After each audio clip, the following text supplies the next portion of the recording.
Halo Bang. Apa kabar Bang? Baik. Tentang sidang hari ini Bang? Baik, hari ini sidang ke-22 masih mendengarkan keterangan saksi Adicat dari penasihat hukum. Tadi dari penasihat hukum menghadirkan 3 orang saksi Adicat. Yang pertama yang 1 pengurus, yang 2 mantan santri. Ya. Secara garis besar keterangan dari pengurus dulu ya. Pengurus tadi memang setelah terjadi tanya jawab dan sebagainya, ada beberapa keterangan yang tidak sesuai dengan barang bukti yang ditajukan. Dasar ada pemecatan beberapa orang santri, 13 santri itu dasarnya karena pertemuan secara akademik tidak cukup 70%, tapi berdasarkan surat keputusan yang kita sampaikan kita ajukan dan perlihatkan di persidangan, dasar pemecatan karena ada fitnah. Jadi dari pengurus tidak bisa menjawab tadi. Kemudian ada beberapa pertanyaan-pertanyaan kita juga tidak bisa tidak bisa dijelaskan secara detail oleh pengurus, sementara dia dari 98 itu.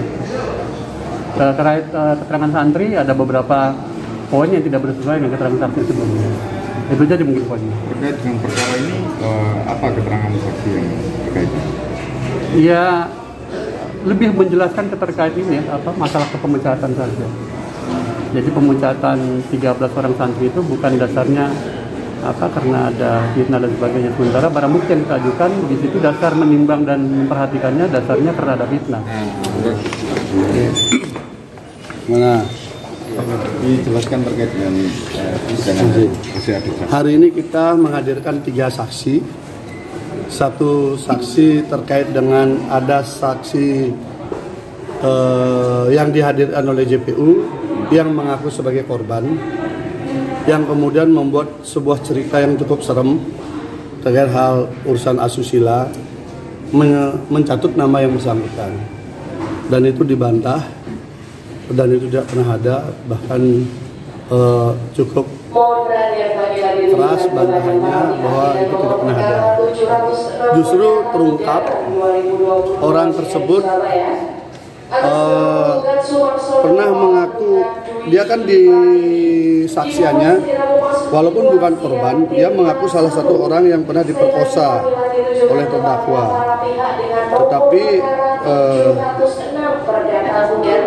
saksi menyampaikan bahwa orang tersebut justru pernah bikin status di tahun 2015 kangen seseorang yang di sana, singkatan namanya terdakwa MSATS gitu. Nah, ini ada contohnya, ini tadi dihadirkan ini ya, dihadirkan sebagai bukti chat bahwa dia yang kangen kok ngaku diperkosa, kira-kira begitulah ya kondisinya ini gitu loh. Itu salah satu narasi yang bisa terungkap di persidangan. Berarti sangat jauh lah dari upaya penciptaan sesuatu yang seram seperti halnya peradilan opini sebelumnya. Itu satu saksi.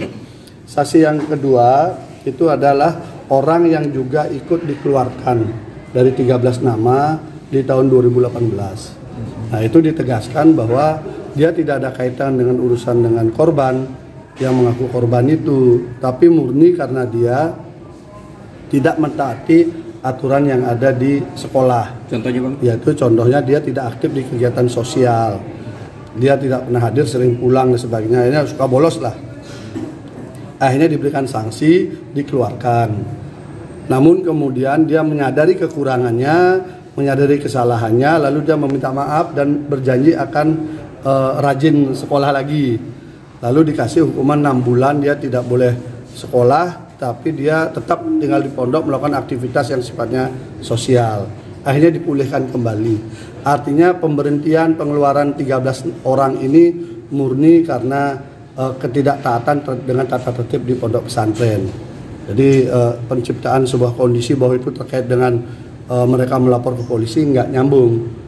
Karena kalau dikaitkan dengan laporan polisi kan dia korbannya sendiri melapor 2019. Dia dikeluarkan kan 2018. Bukan 2018 laporannya Bang, dan ditetapkan sebagai tersangka enggak, 2019. Laporannya itu 2019. Jadi laporannya 2019 bulan Oktober, kemudian visumnya yang baru yang kedua itu November. Gitu. Jadi itu terjadi. Kemudian saksi yang satunya lagi adalah saksi yang menjelaskan bahwa Mas Beki itu secara real tidak pernah mengajar di IMQ atau MQ sejak tahun 2013. Tahun 2012 beliau pernah mengajar 2 kali, lalu semuanya itu diambil alih oleh saksi sampai sekarang pelajarannya itu. Jadi beliau tidak lagi mengajar, tidak ada hubungan guru dengan murid karena beliau tidak mengajar. Dan faktanya memang semua saksi mengakui tidak pernah mendapat pelajaran langsung dari beliau.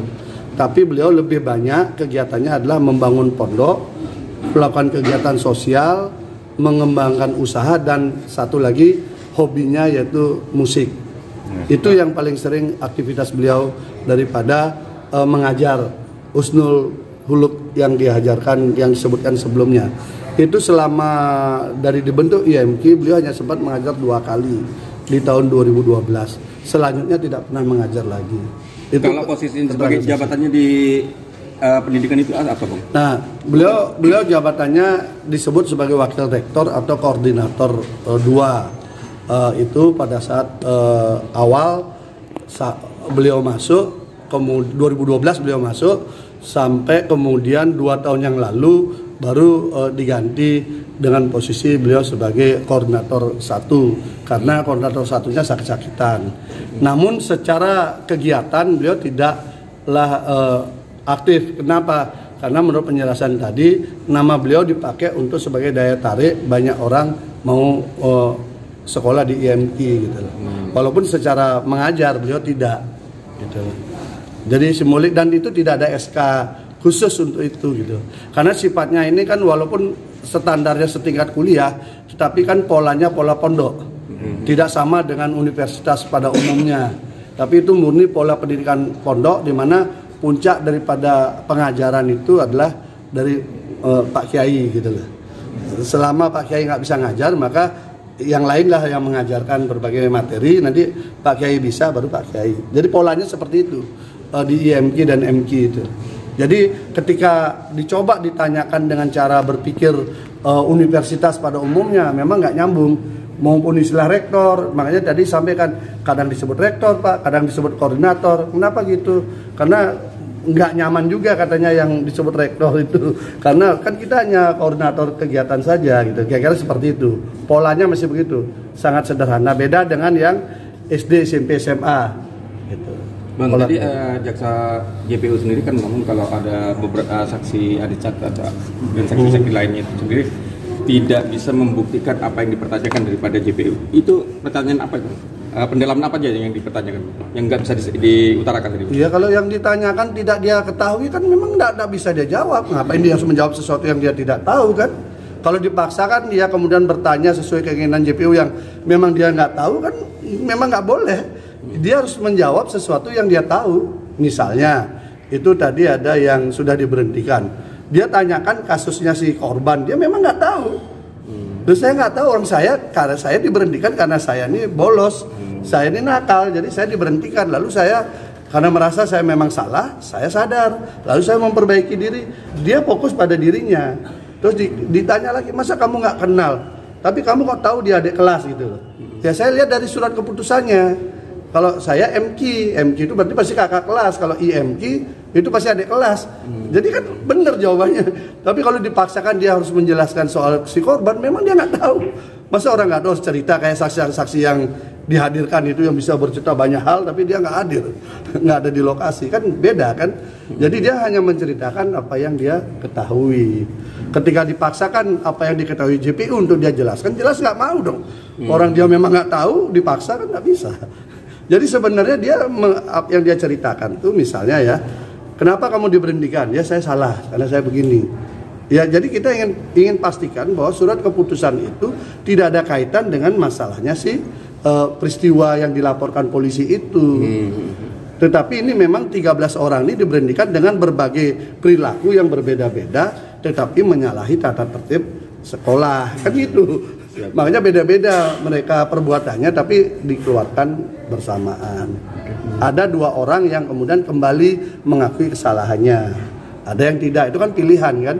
Tapi ketika kembali diberikan dengan pola-pola kekeluargaan lah, dibina lagi gitu loh. Itu yang satu, yang perempuan yang agak keras karena memang namanya dicatut untuk sebuah peristiwa asusila yang disebutkan ya cukup serem lah dalam cerita itu kan. Itu lebih serem daripada kisah mandi Kemen Sidomukti yang ternyata fiktif itu kan. Lebih serem lagi, makanya dia karena namanya jatuh, kita coba cari. Kita cari orang itu, hanya ketemu dan beliau bersaksi. Bahkan beliau menyampaikan, ini loh buktinya, orangnya malah ngaku kangen sama Mas Beki, orangnya tergila-gila sama Mas Beki gitu loh. Bang, dari Mandi Kemen itu sendiri yang abang bilang fiktif itu, sementara dari saksi yang sebelumnya pada dalam pra peradilan yang kesini, saksi dari pemohon itu membenarkan, itu seperti apa? Yang mana? Waktu pra peradilan itu ada menyatakan ya, yang peristiwa terkait masalah pemerkosaan ini sendiri. Pemerkosaan yang mana? Yang ada di mana? Kan ini ada banyak cerita nih. Iya. Ada soal berendam di pakai Kemen telanjang Sidomukti. Kemudian ada dia Srisam. Kemudian ada diperkosa yang 2 kali. Nah, yang mana mau ditanyakan? Yang Mandi Kemen. Mandi Kemen. Yang menceritakan Mandi Kemen itu dia bersaksi bahwa dia Mandi Kemen bertiga. Udah. Di kolam yang dia tunjukkan itu, fakta menunjukkan bahwa semua saksi yang tahu kolam itu sejak dibangun kolam itu kering. Rusak karena bocor. Berarti keterangan dari saksi yang itu satu ya. Itu ya. Salah ini, ya. Ini satu saksi cerita di sini. Kemudian ada 2 yang disebutkan oleh orang ini bahwa dia mandi bertiga. 2 orang ini membantah nggak pernah ada itu. Lalu gimana orangnya dicatut? Dia bertiga dan dia bilang kalau bertiga di situ nggak cukup Pak. Orang kolamnya kecil kok. Kami bertiga nggak mau cukup dan saya nggak mungkin bisa berdiri di situ. Gitu. Karena tempatnya pendek segini. Gimana orang berdiri? Di atasnya ini bangunan. Nah, makanya cerita horor yang di luar dikonstruksikan seakan benar itu ketika dibawa di persidangan didetilkan itu menjadi lucu. Makanya itu cerita itu yang dibilang pakai Kemen Sidomukti sudah gugur, betul-betul gugur. Hanya 1 orang yang bercerita, semua yang dicatut ternyata mengaku enggak, itu kan soalnya ada pernyataan dari saksi pemohon waktu pra peradilan yang dihadirkan dari pemohon itu Bang. Nah, siapa? Yang menyatakan seperti itu santri. Enggak, siapa? Artinya dari kesaksian di sini. Iya betul. Soal Kemen Sidomukti di depan hakim. Ini kan sama depan hakim. Dia ini saksi ngaku dia bertiga disuruh mandi pakai Kemen Sidomukti. Bertiga nih. Ya, ini saksinya ini ya kita sebutlah si Indah sama Dorotul yang disatut namanya sama Firda. Ini ngaku dia bertiga. 2 orang ini loh di dalam BAP maupun di dalam sidang ngaku nggak pernah ada peristiwa itu. Ini 2 orang dicatut namanya, dua-duanya ngaku nggak ada. Nggak ada Pak, nggak pernah itu ada. Lalu gimana? Kalau mau mandi Kemen di sana airnya pun nggak ada. Artinya orang kolamnya bocor. Mandi itu Bang ya. Mandi Kemen, itu ritual Kemen itu clear dan clean itu fiktif, cerita fiktif. Clear dan clean karena hanya 1 orang yang bercerita, semua membantah. Yang banyak orang membantah kondisi kolam, 2 orang membantah namanya dilibatkan di dalam ritual itu. Terus siapa lagi saksinya? itu yang itu ya. Nah, kalau yang soal yang 2 peristiwa itu kan udah saya cerita. Yang 2 cerita itu kan udah saya cerita kan, 2 itu bahwa nggak ada. Makanya ini akhirnya kita menjadi bingung. Ini sebenarnya kasus apa? Sebenarnya kalau aja saksi yang dilindungi mereka untuk tidak hadir di sini itu hadir, itu akan sangat bagus. Kita bisa buka karena kita sudah punya beberapa alat bukti, mau kita konfirmasi di situ.